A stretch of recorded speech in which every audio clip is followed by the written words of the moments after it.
yr Ebolesu yn yr adran a y Merlod Mynydd Cymreig sydd dan sylw'r beirniad Dora Jones-Evans. Brydfa islyn ger traws fynydd ac mae gyda ni'r gŵr, y dyn ei hun, Iowan, yn cadw cwmni i ni fan hyn yn y blws o webi yn gwylio'r cyfan.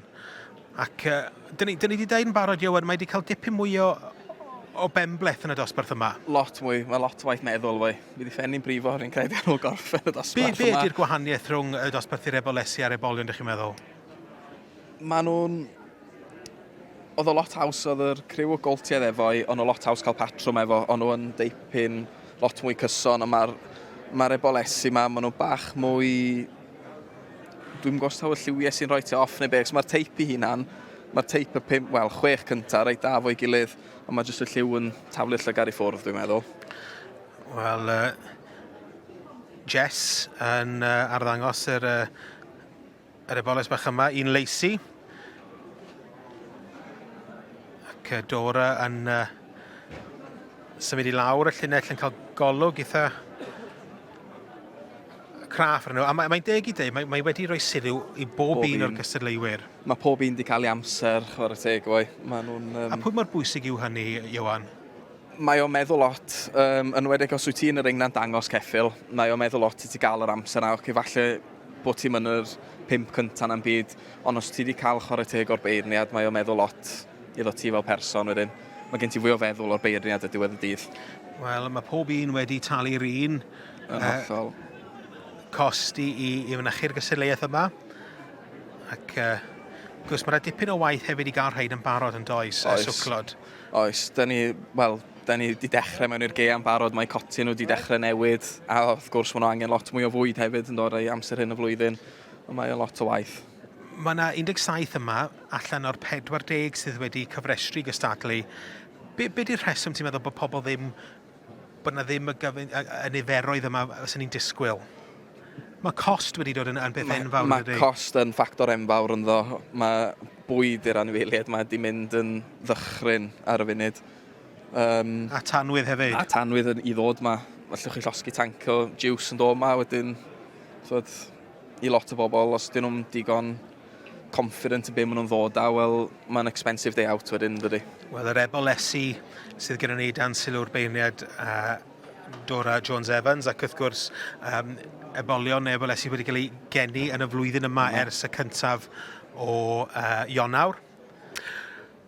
Y beirniad Dora Jones-Evans, Brydfa Islyn, habell y cyffylau ar ben bore dydd Llun, yn beirniadu'r dosbarth i Ebolesu yn adran y Merlod Mynydd, ac Iowan, y gŵr sy'n cadw cwmni i fi fan hyn, ac Iowan, mae wedi tynnu nhw fewn, ond eisiau cael golwg unwaith eto ar nhw. Mae yna rhywbeth yn poeni. Wel, just ar hyn o bryd, just i ni gael gwybod, Tracy Jones sydd yn gyntaf ar hyn o bryd, gyda Adfarch Blue Vanity. Yn ail, mae Lucy Morris gyda Border Valley Candy Girl, ac yn drydydd mae Lowry Reid yn dangos ar i ferch Lois Morgan, Ting Gundwn Fairy Tale. So dyna'r tri sydd yn cael tair ffili fo'n deg sydd ond y mynnu heddiw. Wel, maen nhw dan beirniadaeth fan hyn gen Dora. Be sydd yn poeni hi? Mae yna un o'r rhain. A mae'r tair ohonyn nhw chydig bach yn wahanol, ond y tair yn esiampl arbennig o'r bryd. Maen nhw yn. A tair sydd wedi troi allan. A falle dyna sydd yn creu cymlethdod am hen Dora, sy'n ni'n meddwl. Mae yna lot mwy o sgop yn y ddwy gyntaf. Wel, yn ennill y dosbarth yma, mae Tracy Jones gyda Nant Farchog, y Blue Vanity. Llongyfechiadau mawr iddi hi, ac yn ail, mae Lois Morgan a Ting Gundwn Fairy Tale. Ac Lowry Reid yn derbyn ar rhan i'w merchu, ac yn drydydd wedyn, mae Border Valley Candy Girl wedi symud lawr o'r ail safle i'r drydydd. Felly, llongyfechiadau mawr i'r tri yna.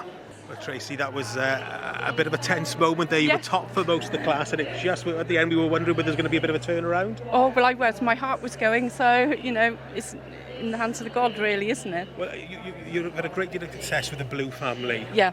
And this is another filly from that production Yeah, line. yeah, same breeding again. So they've done really well for us. So when the granny of it is she's 23 this time. So we hope she'll have her last foal this time, and then. Oh, lovely. Well, diolch yn fawr iawn. Thank you very much. Thank you very much. It was a nice class to win that, so well done. Congratulations. Thank you. Da iawn. Thank you. Enillydd y dosbarth i'r Ebolesi yn yr adran a y Merlod Mynydd Cymreig. Tracy Jones yn ennill gyda'r Eboles, Nant Porchog, Blue Vanity. Llond y fychadau mawr i'r holl cysylltiadau.